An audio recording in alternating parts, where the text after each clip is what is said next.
अस्सलाम वालेकुम नाजरीन। आज के तजिए के साथ गिरदो पेश पर मैं हूँ रज़ीउद्दीन रज़ी। शाम 5 बजे हमारा ये तजिया आप रोज़ाना सुनते हैं और आज की सबसे अहम खबर जो काफ़ी दिनों से कई महीने से ज़ेर बहस थी वो सुप्रीम कोर्ट के सीनियर मोस्ट जज जस्टिस फायज़ ईसा के ख़िलाफ़ वो सदारती रेफरेंस था जिसका मामला सुप्रीम कोर्ट में ज़ेर समाअत था और आज सुप्रीम कोर्ट ने उस रेफरेंस को कालअदम करार दे दिया और मामला एफबीआर को भेज दिया। इस रेफरेंस में कल हमने ये भी देखा कि जस्टिस फायज़ ईसा की अहलिया ने आकर खुद वीडियो लिंक पर बयान दिया और अपनी बेगुनाही साबित करने की कोशिश की। उनके बयान को तस्लीम करने के बाद अब मामला 7 जजेस ने एफबीआर को भेजा है। एफबीआर की जानिब से ये मामला जो भी सामने आएगा उसके बाद ये इशू अगर ज़रूरत महसूस हुई तो फिर सुप्रीम जुडिशल काउंसिल में भेजा जाएगा जो इसके बारे में हतमी फैसला करेगी।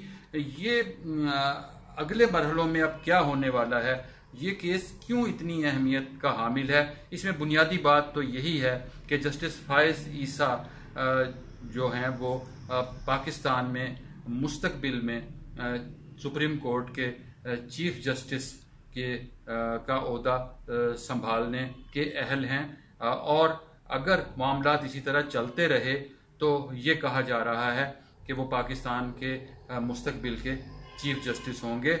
और उनकी जो शोहरत है, उन्होंने माजी में जो फैसले दिए उसके बाद यकीनन कुछ हलकों को उनसे खौफ है। ये बुनियादी तौर पर कुछ इदारों की लड़ाई थी। ये बुनियादी तौर पर वो इदारे जो इस वक्त हम कहते हैं कि झुकाव किस तरफ होगा पावर का, कौन ज्यादा पावरफुल है, ये असल में उनकी लड़ाई थी और ये अपनी अपनी अहलियत को साबित करने की लड़ाई थी। इसमें बुनियादी मामला वहां से आया जब एक धरने के हवाले से जो फैसला दिया जस्टिस काजी फायज़ ईसा ने, और उस फैसले में उन्होंने इदारों को तंबीह की और उन्हें मामलात में मुदाखलत करने से रोका और उन्हें कहा कि आप कौन होते हैं मामलात में मुदाखलत करने के और धरनों को मैनेज करने के। इसके बाद चीजें बढ़ती चली गईं। हमें इस समाअत के दौरान बहुत से सवालात देखने को मिले।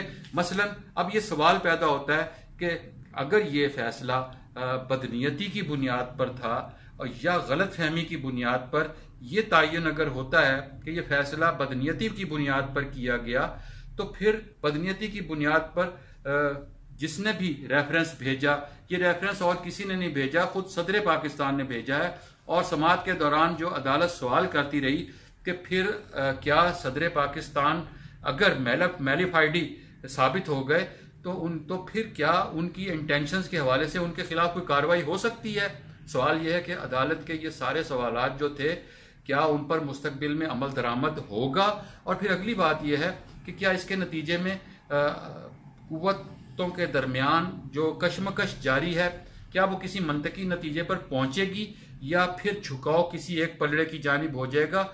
और अगले मरहलों में क्या हम ये भी देख सकते हैं कि इस रेफरेंस के नतीजे में वजीर आजम इमरान खान और उनके साथियों की बैरून मुल्क जायदादों का मामला जो सुप्रीम कोर्ट में आया है, क्या उस पर जो JIT बनाने का मुतालबा किया जा रहा है कि उस पर भी JIT बनाई जाए जो तहकीकात करे। और वो किसी और ने नहीं, वो जायदादों के मामलात और सबूत खुद जस्टिस फायज़ ईसा ने फाइल किए हैं और उन्होंने पेश किए हैं अदालत में। देखना यह है कि क्या ये फैसला मुस्तकबिल में टर्निंग पॉइंट साबित होगा पाकिस्तान में इक़्तिदार की कशमकश में और मौजूदा हुकूमत की मुस्तकबिल के हवाले से।